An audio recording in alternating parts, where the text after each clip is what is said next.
Voy a hacer un recorrido textual, más bien, de la vida de Monseñor Gerardo Valencia Cano, el obispo misionero.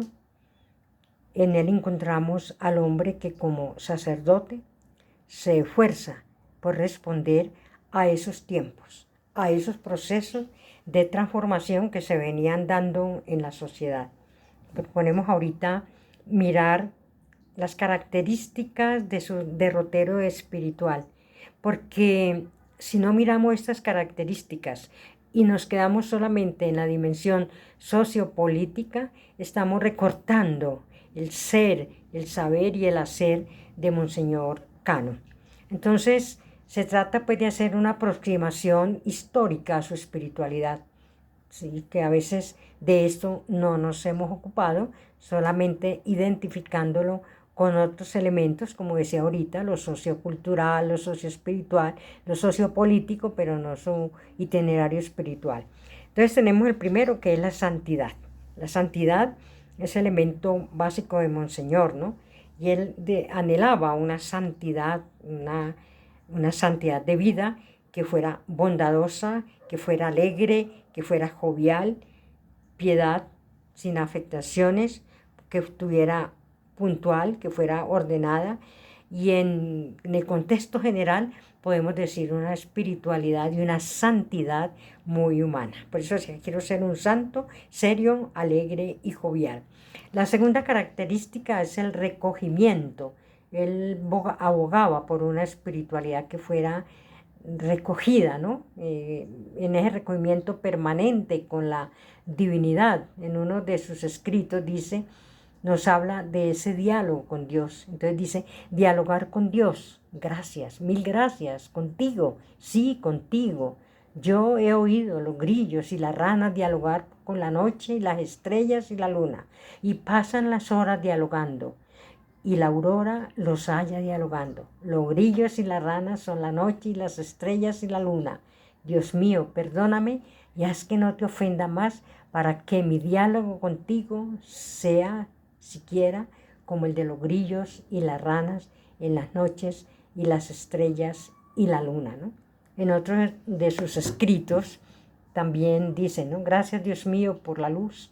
Cómo quisiera, mi dulce Dios, comenzar desde ya esta vida privilegiada como algunos de tus santos. Entonces, el recogimiento es necesario para pasar las horas, contemplar a Dios, para dialogar, aunque sea en el silencio. Y entonces su diario es una práctica íntima con Dios. Otro tercer elemento dice la oración. Entonces la oración dice, moriré sin aprender a orar. Es uno de los puntos importantes, ¿no? Para orar sin ritos, sin fórmulas, como un muchacho habla y se relaciona con su papá. Por eso la oración debe ser inventada, decía Monseñor, debe ser espontánea, debe ser un diálogo abierto, un diálogo de tú a tú. Dios mío, perdóname, dice en uno de sus escritos, y haz que no te ofenda más, para que mi diálogo contigo sea siquiera como el de los grillos, lo decía anteriormente. También abandono a la voluntad de Dios, abandonarse en esa voluntad de Dios, a la voluntad del Padre. En un libro de oraciones que él publicó por ahí en el 65, inicia con una frase del padre Carlos de Foucault, que en ese tiempo pues había sido canonizado. Padre, me abandono a ti, haz de mí lo que quieras, por todo lo que hagas de mí te doy las gracias. Abandono total a Dios era así. Y escribe también, no me dejes, no te pierdas a mis ojos ni permitas que se extingan en mis venas el vigor de tu sangre. Jesús mío, quiero vivir de tu vida y no hacer sino lo que tú quieras. Hoy quiero insistir en que me organices de modo que yo no haga mi voluntad sino la tuya, ¿cierto? Entonces esa dimensión de hacer la voluntad. Y el otro elemento, el quinto elemento, es la pasión por los pobres y por la pobreza. No son solo los pobres, no solo los indígenas y los negros, sino igualmente la pobreza, no las personas, sino la pobreza como tal también. Esta quinta dimensión de la espiritualidad pues se ve reflejada mucho en sus obras, en su lema episcopal como obispo de Buenaventura: evangelizar a los pobres. El Señor me ha enviado a evangelizar a los pobres, y su vida fue coherente con estos principios. Por eso lo llamaban el hermano mayor, ¿no? Siempre era el hermano mayor.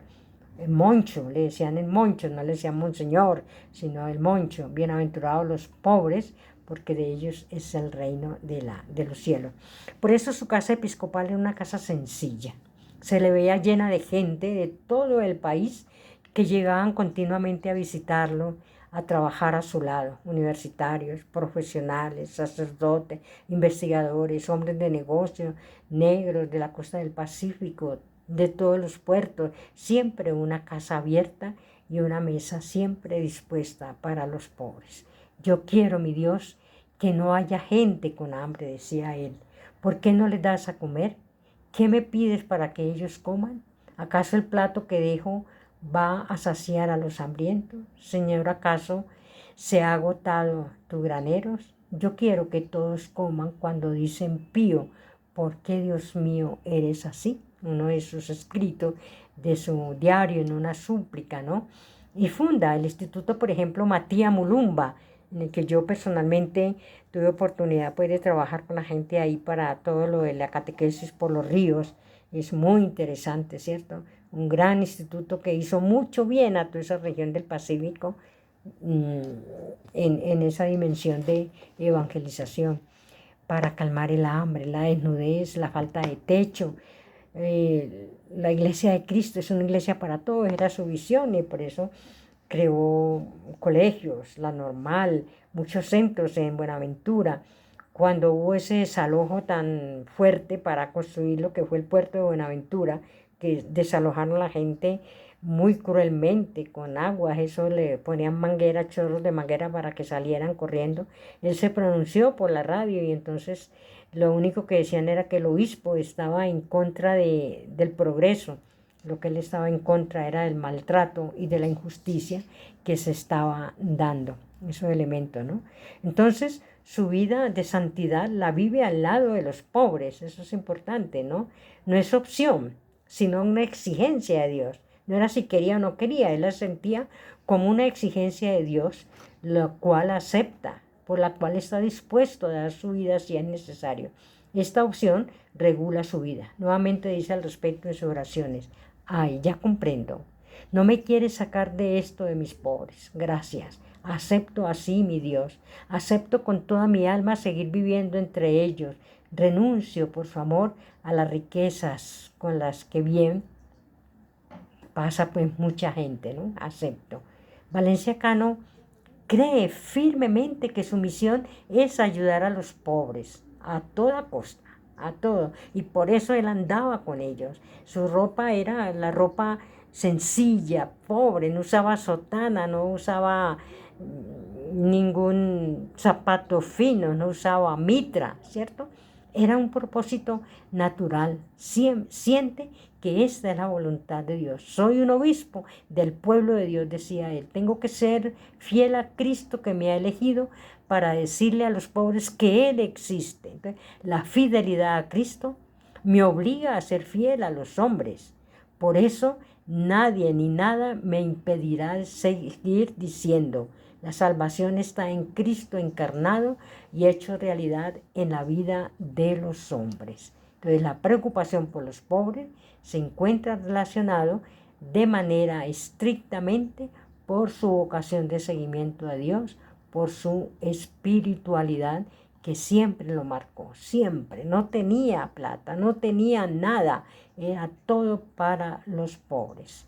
Entonces el cristianismo de Valencia es un profundo humanismo, ¿no? Por eso él hace parte del grupo Golconda, cuyo manifiesto suscribió y defendió, porque él amaba y sabía que era para el bien de los pobres. Por eso lo llamaban el obispo de los pobres, y después lo llamaron el obispo socialista y revolucionario, porque él toda su vida y toda era para los pobres. Concluimos pues que Gerardo, con su praxis de testimonio, por su pensamiento crítico y agudo sobre la realidad, y por el mensaje pleno de esperanza cristiana, se le puede considerar como el precursor insigne de la nueva teología de la liberación, un gran profeta, un gran hombre que defendió con toda su vida la dimensión de los pobres. Muchas gracias. Amén.